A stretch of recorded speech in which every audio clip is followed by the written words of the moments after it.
Welcome back. I'm Elizabeth Shaw here today with Justin Gamble. How are you? I'm lovely. Thanks for asking. So we have a pretty sweet topic. I know you're really looking forward to talking about today. Can you tell everybody? I decided to address my irrational fear of spiders.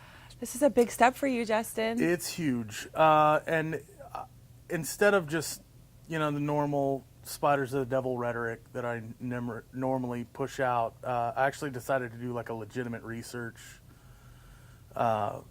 into a topic that's really actually terrifying. It's fish-eating spiders.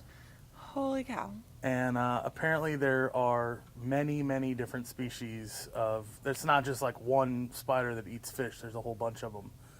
And it's not just one place in the world, they're everywhere. So how does that happen? How does a spider eat a fish? What they do is they will anchor themselves to a rock or something on the shore, and then they stick their legs in the water, and when they feel vibrations, they just kind of like snatch out and grab whatever's underneath them. It could be a bug, a baby, a fish. So what if the fish is too big? Do they have like eight or like 4 forks and 4 knives and they cut it up in little spider pieces? Well, actually, according to some of the research, some of these spiders can kill and eat fish that are 5 times their body weight, which is terrifying. That's so scary. It's so terrifying. Wow. But I found myself, I was reading about the dark fishing spider, and that's what they're called. And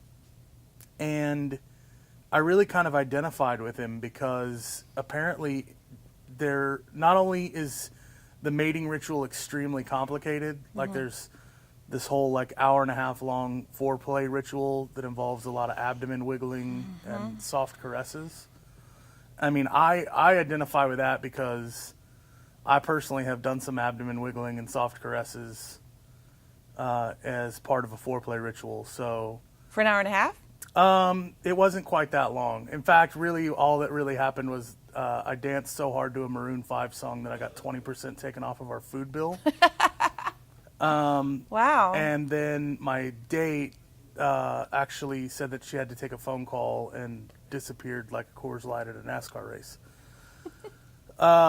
So you have not heard from her since then? No, I didn't hear from her later in the evening at all. No. Well, maybe you should get some more tips from the spiders because they are. Well, that's the problem though with the dark fishing spider is if he screws up his foreplay ritual, the female just kills and eats him. Like, okay, so you were blessed. yeah, like I You were don't blessed have that that you level made of out pressure. of it alive.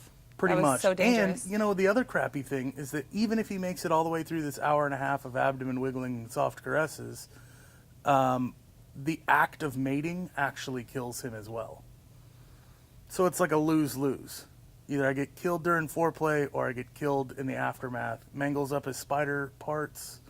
Spider parts. Yeah, his spider parts. Spider-Man and he dies. parts. Yes. Wow. So Do as you terrifying thank God as, every day that you still have all yours after your caresses and? it was a pretty intense Maroon 5 dance session. I'm going to tell you right now. 3 people were sent to the hospital. But I don't have it as bad as the dark fishing spider has it, obviously. This is so true.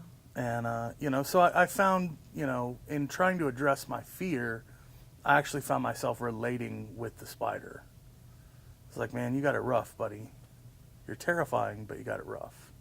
So instead of peeing a little, you actually felt cried a sorry little. for them. I wept. You wept? I wept. You wept. Yes. I wept a little That's going to bit. be devastating for It everyone was, involved. and it's a really intense emotional experience. Well, we're really proud of you. It was a lot like the first time I watched Sleepless in Seattle. That was also very intense. Thank you, Justin, for sharing all of this with us today. I'm Elizabeth here at Our Simple Earth.